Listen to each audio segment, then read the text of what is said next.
नमस्कार, स्वागत है एक नई वीडियो में। आ गए हैं मंथ एंड पे। लास्ट अ, डेट होगी 30 नवंबर। मंथली एक्सपायरी है, वोलेटिलिटी हाई रहेगी, मार्केट में रश भी है। लोगों के ऑटो पे जो मैंडेट्स हैं रिलीज़ हो रहे हैं। आईपीओ आ गया, टाटा टेक्नोलॉजीज़ और गंधार ऑयल रिफाइनरीज़ का आ गया। आपको मिला तो बताइएगा।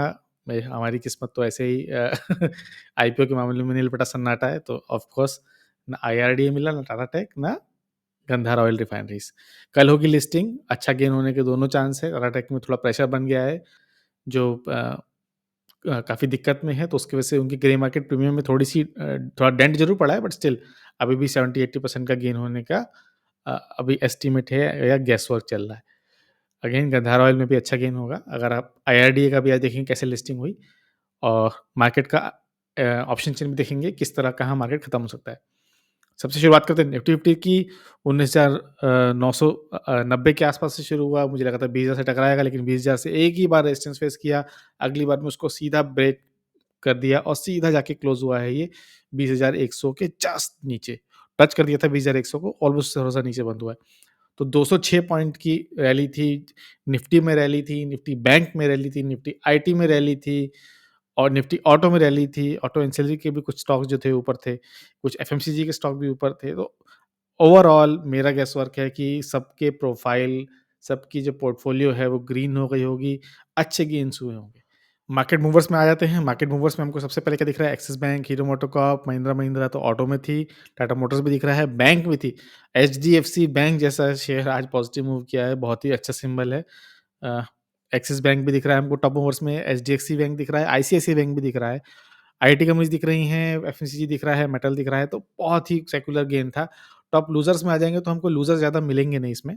लूज़र्स में हल्की बहुत प्रॉफ़िट बुकिंग आई, थोड़ी-सी अदानी एंटरप्राइज़ बुकिंग आई, अच्छे-अच्छे सारे अडानी में स्टॉक्स में थोड़ी-थोड़ी प्रॉफ़िट बुकिंग थी। 10-10% का गेन, 12-12, 14-14% का गेन था, थोड़ा बुकिंग आनी तय थी। आ जाते हैं हम निफ्टी 50 के चार्ट पे। देखिए, हमने एक रेजिस्टेंस की लाइन ड्रॉ की थी 19,850 के पास, कल उसको ब्रेक कर दिया था। आज और उसके बाद एक शॉर्ट स्क्वीज़ आई। जब स्क्वीज़ आती है, एक्सपायरी के आसपास से कवरिंग आएगी तो अच्छा गेन था। तो जो कॉल राइटर्स थे उन्होंने अपना लॉस बुक किया, वहाँ से अपनी पोज़ीशंस कट की।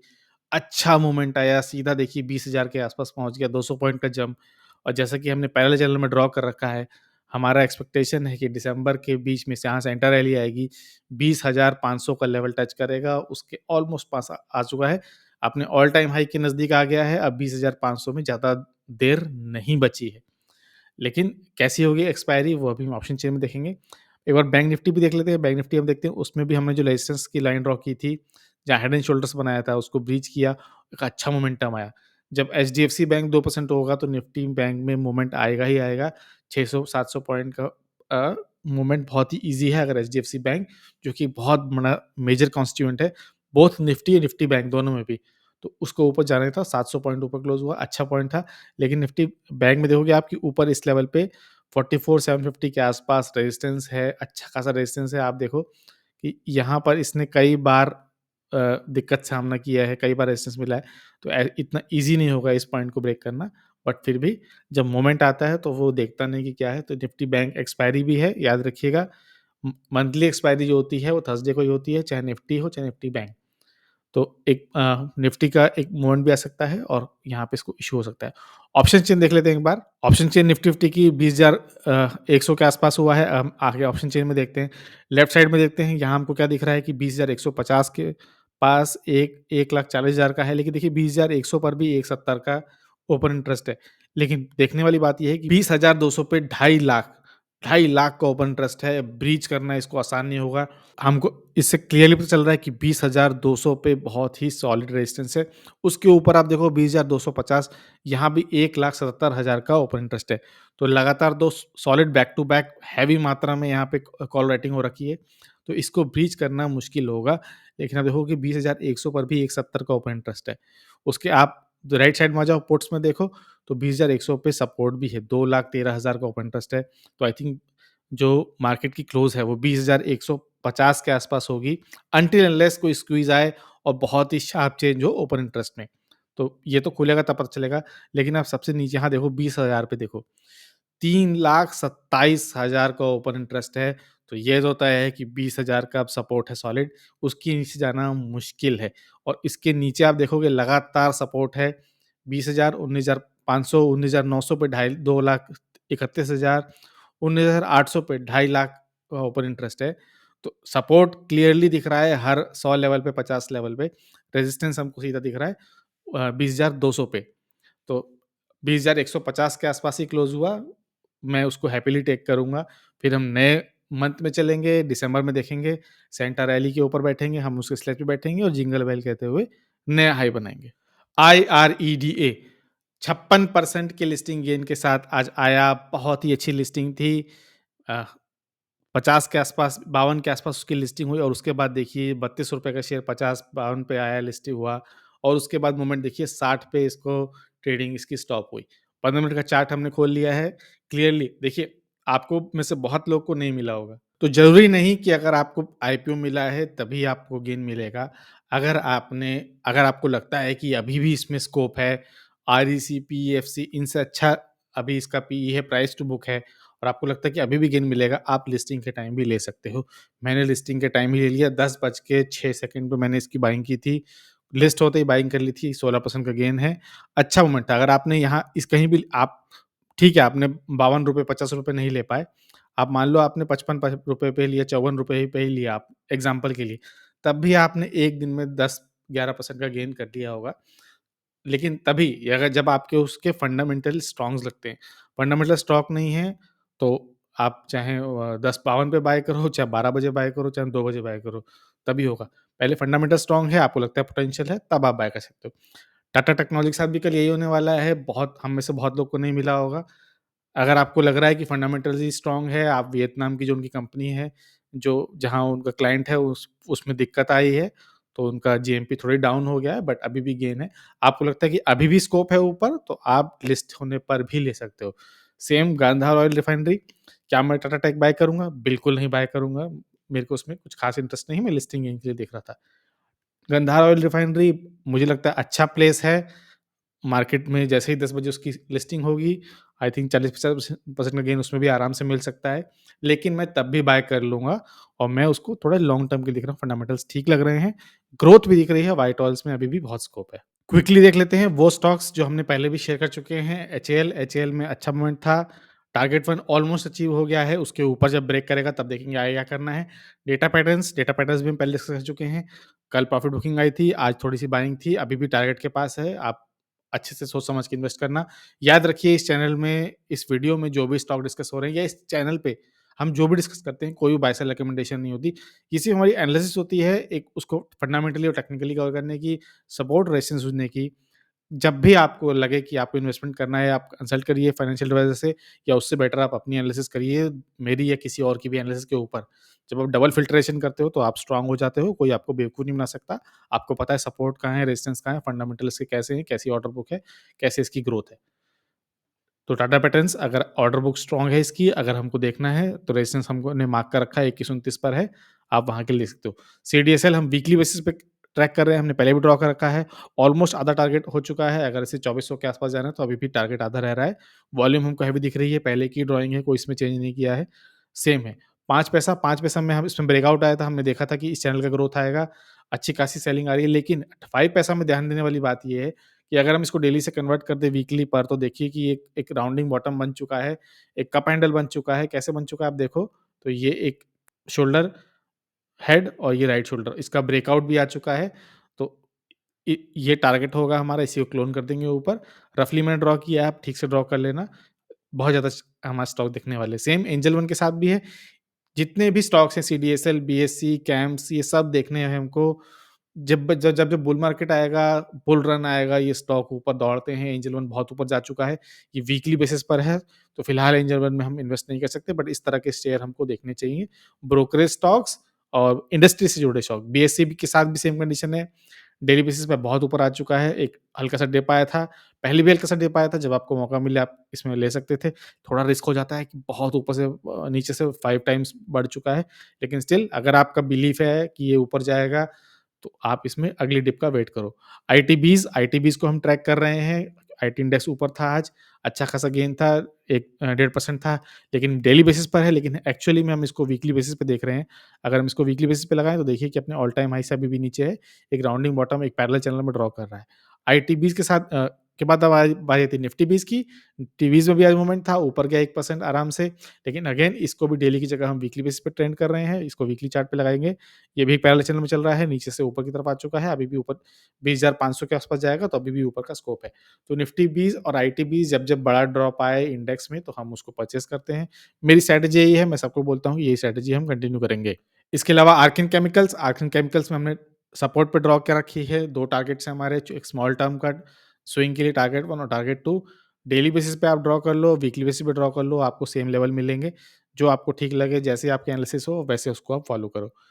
इसके अलावा आरती इंडस्ट्रीज़ में देखने वाली बात क्या है कि आरती इंडस्ट्रीज़ ने अपना लोअर हाई जो था वो बीट कर दिया। अगर आप इसको मैं थोड़ा-सा स्क्रॉल करूँ इस तरीके से, तो आप देखोगे कि इसके 2 इसने सेम हाई बनाए थे, तो यहाँ हम डबल बॉटम टाइप एक्सपेक्ट कर रहे थे। तो डबल बॉटम एक और एक ये बॉटम, इसके बाद अपने पिछले हाई को बीट कर दिया है और ये एक रिवर्सल का साइन हो सकता है कि यहाँ से टारगेट अब इसमें अपवर्ड जर्नी इसकी स्टार्ट होगी। मूविंग एवरेज लगा दिए हमने आरती इंडस्ट्रीज़ में, यहाँ पर हमको क्लियरली दिख रहा है कि 50 डेमा ने कट कर दिया है 100 डेमा को और 200 डेमा के ऊपर है, वॉल्यूम है, ग्रोथ है, क्लियर ब्रेकआउट पैटर्न है, यहाँ से बहुत ही ऊपर 1200 से नीचे आए हैं 450 पे।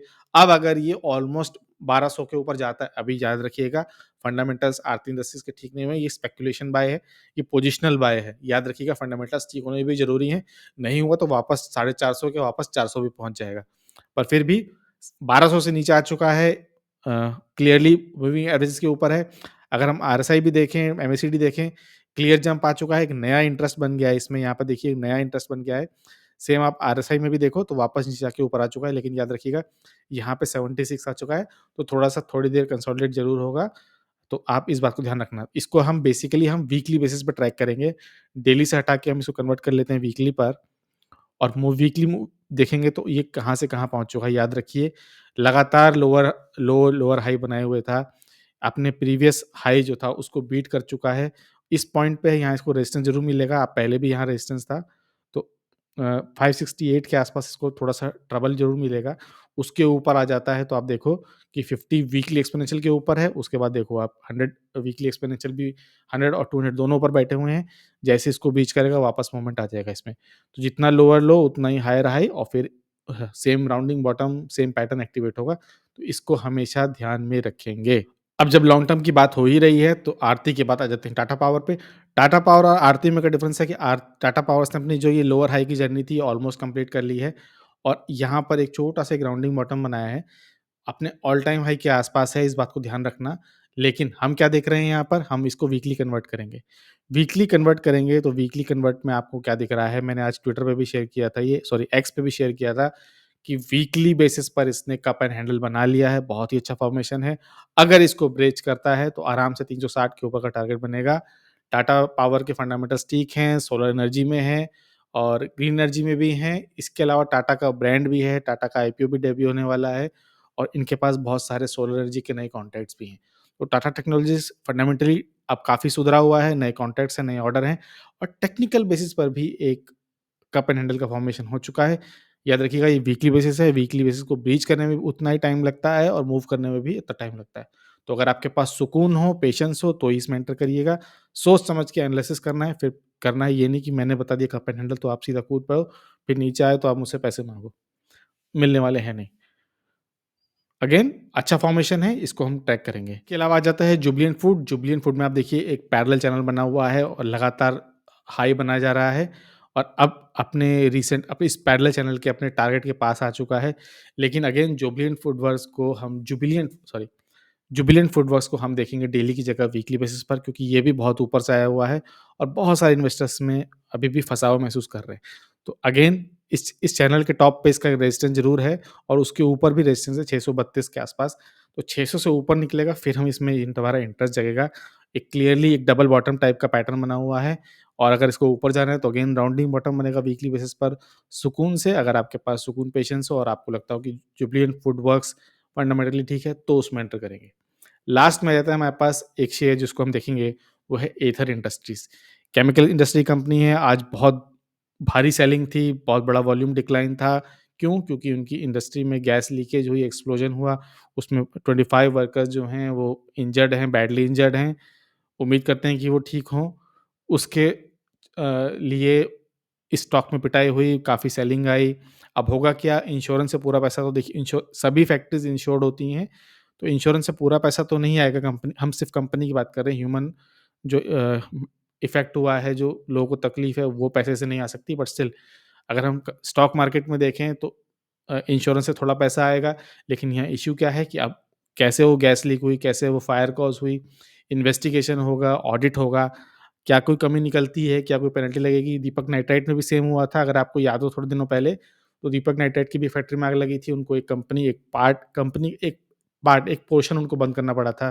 बाद में ऑडिटिंग हुई, सब कुछ ठीक निकला, किसी को जान-माल के नुकसान भी नहीं हुआ, सॉरी, थोड़ा-सा कंपनी को ज़रूर नुकसान हुआ, लेकिन फिर भी लोग इफ़ेक्ट नहीं हुए, कंपनी फिर से स्टार्ट हुई और अब अपवर्ड जर्नी पर है। तो एथर इंडस्ट्रीज़ भी अगर जाएगी ऊपर, तो उसमें थोड़ा टाइम है, ऑडिट होगा, लेकिन ये मौका होता है इन्वेस्टर्स के लिए। एथर एग्रोकेमिकल केमिकल इंडस्ट्री है, स्पेशलिटी केमिकल्स में है। इस पॉइंट पे देखें तो एक रेजिस्टेंस हमको एक सपोर्ट ज़रूर दिख रहा है, बट डेली की जगह हम इसको वीकली में कन्वर्ट कर लेंगे तो हमको शायद पिक्चर क्लियर होगी। तो ऐसा भी नहीं कि एथर बहुत पुरानी कंपनी है, लिस्टेड मार्केट में। रिसेंटली लिस्टेड है, एक अपना डबल टॉप सा बनाया, इसने नीचे आया वापस, लगातार जुलाई के बाद नीचे ही आया जा रहा है, जून-जुलाई के बाद।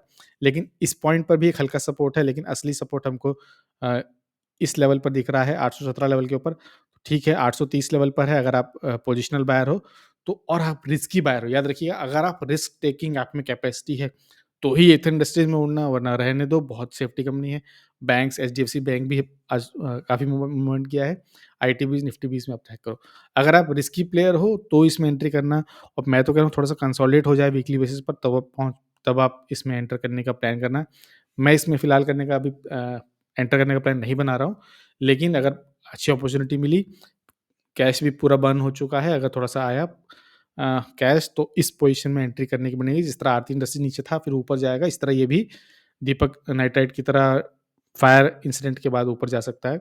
तो अगर हम देखें कि अब तो अपने ऑल टाइम हाई से कितना है, तो हम इस विक को हम ना भी कंसीडर करें, तो अभी जहाँ इसकी बॉडी थी, वहाँ से ऑलमोस्ट 26-27% के डिक्लाइन पर है।